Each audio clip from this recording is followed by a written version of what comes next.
आज 2 दिसंबर है और आज 67th बीपीएससी यानी जो 2 दिसंबर 2021 थर्सडे से मैराथन शुरू होने वाला था। 4 बजे का टाइम दिया था, वो शुरू हो चुका है। Let's start. दोस्तों, जैसा कि आपको पता है आज 2 दिसंबर है और हमारे कहे मुताबिक हम आज पहली वीडियो अपलोड कर रहे हैं जिसमें हम आपको भारत का भूगोल एनसीईआरटी का सार है। ये 6ठे से लेकर के 12वीं तक की पूरी ये महेश कुमार वर्णवाल द्वारा रचित बुक है। और उसके बाद बीपीएससी प्रैक्टिस सेट से हम एक सेट आपके सामने रखेंगे। ये पहला दिन है, इसीलिए हम इसको मैराथन होने के बावजूद भी हल्के में लेंगे, लेकिन आने वाले दिन से ये चीज़ बढ़ जाएगी और इसमें आपको होमवर्क बढ़ेगा। हमने आपसे 50 दिन मांगे हैं और आपकी पीटी को क्रैक करने का वादा किया है, तो आज से जुड़ जाए हमारे साथ और बिना वक्त बर्बाद किए हम शुरू करते हैं आज का अपना ये पहला एपिसोड बीपीएससी मैराथन सीरीज। सबसे पहले बात हम करते हैं भारत और उसके पड़ोसी देशों की। भारत दक्षिण एशिया में क्षेत्रफल एवं संख्या दोनों की दृष्टि से सबसे बड़ा देश है। इसकी सीमाओं से जो लगे कुल देश हैं वो 7 हैं। 1 बांग्लादेश, 2 चाइना, 3 पाकिस्तान, 4 नेपाल, 5 म्यांमार, 6 भूटान और 7 अफगानिस्तान। हम बात सार्क देशों की करें, SAARC। जी हाँ, आप हमेशा सुनते होंगे सार्क देश। तो सार्क देश के जो सदस्य हैं, सबसे पहला सदस्य तो हमारा भारत ही है, दूसरा पाकिस्तान, तीसरा बांग्लादेश, चौथा श्रीलंका, 5वां नेपाल, 6ठा भूटान, 7वां मालदीव और 8वां अफगानिस्तान है। बात हम करें सार्क का फुल फॉर्म क्या होता है, तो SAARC, S for south, A for Asian, A for association, R for research, cooperation का सदस्य है। जो भी देश है संयुक्त रूप से सार्क कहलाता है। भारत बांग्लादेश की जो सीमा का विवाद था वो समाप्त हो गया। कब समाप्त हो गया उसके बारे में थोड़ी सी चर्चा हम करते हैं। आप स्क्रीन पर देख भी रहे होंगे।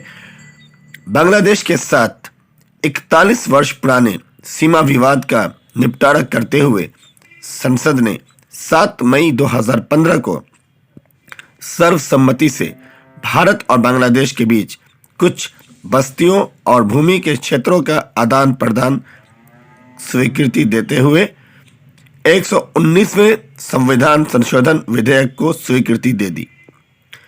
संसद से पारित होने वाला ये संविधान 100वां संशोधन है।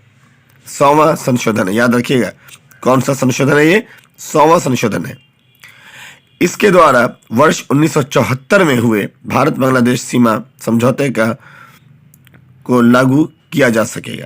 भारत को इसके बाद में देखने की कोशिश करें हम, तो भारत का सबसे पहले नाम की बात कर लें। भारत, अन्य कई नाम हैं इसके, जैसे आर्यवर्त है, जम्बूद्वीप है, भारतवर्ष है और हिंदुस्तान भी है और इंडिया भी है। राजधानी की बात करें तो ये नई दिल्ली है। अगर हम और आगे बढ़ते हैं तो ये उत्तरी पूर्वी गोलार्ध में स्थित है। भौगोलिक रूप से भौगोलिक विस्तार की बात करें अगर, तो भारत की जो लंबाई है उत्तर से दक्षिण तक 3214 किलोमीटर और चौड़ाई पूर्व से पश्चिम तक 2933 किलोमीटर है। और अगर हम स्थलीय सीमा की बात करें तो 15,106.7 किलोमीटर और जलीय सीमा की बात करें तो 7,516.6 किलोमीटर ये इसकी जलीय सीमा है। अगर हम प्रादेशिक सीमाओं की बात करें, यानी कि प्रादेशिक जल सीमा की बात करें, तो समुद्र तट से 12 समुद्री मील तक और संलग्न क्षेत्र की बात करें तो प्रादेशिक जल सीमा से आगे 24 समुद्री मील तक है।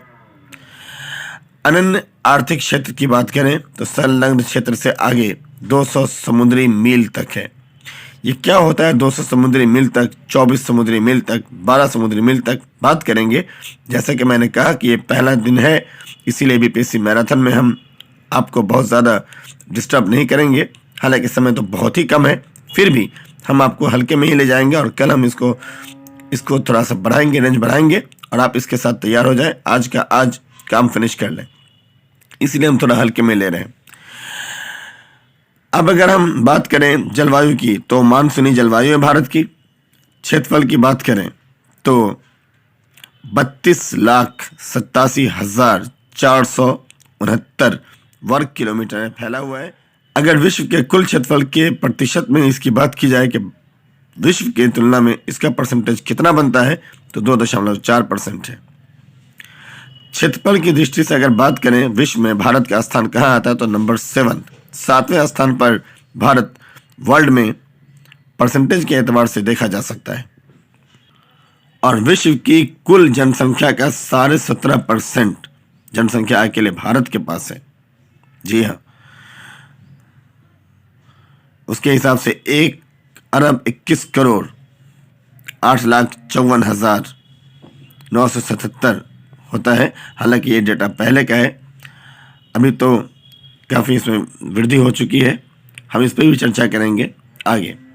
जैसा कि हमने कहा, ये मैराथन का पहला एपिसोड है, इसीलिए हम इसमें आपको बहुत ज़्यादा डिस्टर्ब नहीं करेंगे और बाधा नहीं होगी। आप इसको आज का आज पूरा करें, ठीक है। भारत में पुरुषों की साक्षरता 82.14%, 14% है ना, और महिला की साक्षरता 65.46% है। अनुसूचित जाति जनसंख्या की बात करें तो कुल जनसंख्या का 16.6% है। और इसी तरीके से अनुसूचित जनजाति की संख्या की बात की जाए तो वो कुल का 8.6% है। भारत एक गणराज्य है और इसमें राज्यों की संख्या कितनी है, तो 29 है, 29 है। केंद्र शासित प्रदेशों की बात करें तो वो 7 है। अगर ज्यामितीय आकार से हम बात करें तो ये चतुष्कोणीय है। पर्वतीय क्षेत्र के विस्तार की बात करें तो 10.7% है। पहाड़ी क्षेत्र का विस्तार देखिएगा तो 18.6% तक है। पठारी क्षेत्र का विस्तार देखें तो 27.7% है। मैदानी क्षेत्र का विस्तार देखिए तो 43% होता है। और कर्क रेखा पर स्थित जो 8 राज्य है हमारे, ये बहुत इंपॉर्टेंट सवाल है, इसको याद रखिएगा। कर्क रेखा पर स्थित 8 राज्य, मैं फिर से बोल रहा हूँ, कर्क रेखा पर स्थित जो 8 राज्य हैं वो है गुजरात, राजस्थान, मध्य प्रदेश, छत्तीसगढ़, झारखंड, पश्चिम बंगाल, त्रिपुरा और मिजोरम। गुजरात, राजस्थान, मध्य प्रदेश, छत्तीसगढ़, झारखंड, पश्चिम बंगाल, त्रिपुरा और मिजोरम। द्वीपों की संख्या हमारे यहाँ 247 है। द्वीपों की संख्या 247 है। अंतर्राष्ट्रीय सीमा से जुड़े जो राज्य हैं, अंतर्राष्ट्रीय सीमा से, इंटरनेशनल जो हमारा सीमा है उससे जो जुड़े राज्य हैं वो 17 हैं। तेल शोधनशालाओं की संख्या अगर हमारे यहाँ बात की जाए तो 22 है। राष्ट्रीय राजमार्गों की संख्या 266 है। बड़े बंदरगाहों की संख्या 13 है। राष्ट्रीय पशु बाघ है, आपको पता होगा राष्ट्रीय विरासत में मिला हुआ पशु जो है हमें वो हाथी है। राष्ट्रीय पक्षी की बात करें तो मोर है। राष्ट्रीय वृक्ष की बात करें तो बरगद है। राष्ट्रीय पुष्प की बात करें तो कमल है। राष्ट्रीय चिन्ह की बात करें तो अशोक स्तंभ है। राष्ट्रीय गान की बात करें तो जन गण मन है। राष्ट्रीय गीत की बात करें वंदे मातरम है। और राज्य की भाषा की बात करें तो वो हिंदी है। राष्ट्रीय लिपि की बात करें तो वो देवनागरी है। राष्ट्रीय वाक्य क्या है, सत्यमेव जयते। जी हाँ, आप हर सिक्के पर देखते होंगे लिखा हुआ। राष्ट्रीय ध्वज तिरंगा है। और राष्ट्रीय नदी की बात करें तो वो गंगा है। राष्ट्रीय जलीय जीव की बात करें तो वो गंगा में डॉल्फिन। आप अक्सर सुनते होंगे LAC और LOC, ये न्यूज़ में अक्सर बना रहता है। वास्तविक नियंत्रण रेखा, लाइन ऑफ एक्चुअल कंट्रोल, ठीक है। एक्चुअल कंट्रोल मतलब वास्तविक रूप से जो हमारा है। लाइन ऑफ एक्चुअल कंट्रोल क्या है, LAC क्या है? भारत और चीन के बीच वास्तविक सीमा रेखा है। ये रेखा जम्मू कश्मीर से भारत, जम्मू कश्मीर में भारत अधिकृत क्षेत्र और चीन अधिकृत क्षेत्र, जिसको अक्साई चीन कहा गया है, अलग कर देती है। लाइन ऑफ एक्चुअल कंट्रोल क्या करती है? अगर एक लाइन का सवाल आपसे हो तो सीधा जवाब आपके लिए बनेगा कि भारत अधिकृत क्षेत्र और चीन अधिकृत क्षेत्र जम्मू कश्मीर के अंदर। आपको पता होना चाहिए जम्मू कश्मीर में जो विवाद है काफ़ी पुराना है। ये पाकिस्तान, जिसकी वजह से पीओके का मामला हमेशा बना रहता है न्यूज़ में, सुर्खियों में, और इसी तरीके से चीन है और भारत है। चीन, भारत और पाकिस्तान। तो वहाँ पे लाइन ऑफ एक्चुअल कंट्रोल की बात करें अगर हम, जिसको LAC बोला जाता है, तो भारत और चीन के बीच जो वास्तविक सीमा रेखा बनी है वो है, और ये जम्मू कश्मीर के अंतर्गत आता है। और इसमें जम्मू कश्मीर में वो क्षेत्र जो भारत अधिकृत क्षेत्र है और चीन अधिकृत क्षेत्र है उसको अलग करता है, और इस चीज़ को हम अक्साई चीन कहते हैं। इस रेखा को हम अक्साई रेखा के नाम से, अक्साई चीन के नाम से जानते हैं। ये लद्दाख, कश्मीर, उत्तराखंड, हिमाचल प्रदेश, सिक्किम, अरुणाचल प्रदेश से होकर गुजरती है। ये भी एक सीज फायर लाइन यानी युद्ध विराम रेखा है, जिसको 1962 के युद्ध के बाद जब दोनों देशों की सेनाएं तैनात थी उस वक्त इसे डिसाइड किया गया था वास्तविक नियंत्रण रेखा। अभी जस्ट हमने बात की पाक अधिकृत कश्मीर, जिसको पीओके बोलते हैं। वर्ष 1947 में स्वतंत्रता प्राप्त हो जाने के बाद पाकिस्तान ने स्थानीय कबालियों के साथ उनकी मदद से कश्मीर पर आक्रमण किया, एक बड़े भूभाग पर अधिकार स्थापित कर लिया। यही क्षेत्र पाक अधिकृत कश्मीर कहलाता है, पाकिस्तान ऑक्युपाइड कश्मीर कहलाता है। इसीलिए इसको हम पीओके बोलते हैं, P for Pakistan, O for occupied, K for Kashmir. That's why it is to be called the POK, Pak अधिकृत कश्मीर कहलाता है। ये वर्तमान में भी पाकिस्तान के अधिकार क्षेत्र में है। पाकिस्तान अधिकृत कश्मीर की जो राजधानी है वो मुजफ्फराबाद। के प्रैक्टिस सेट 1 की तरफ सवाल है हमारा, कोपेनहेगन संग्रहालय की सामग्री से पाषाण, कांस्य और लौह युग का त्रियुगीय विभाजन किया था। किसने किया था?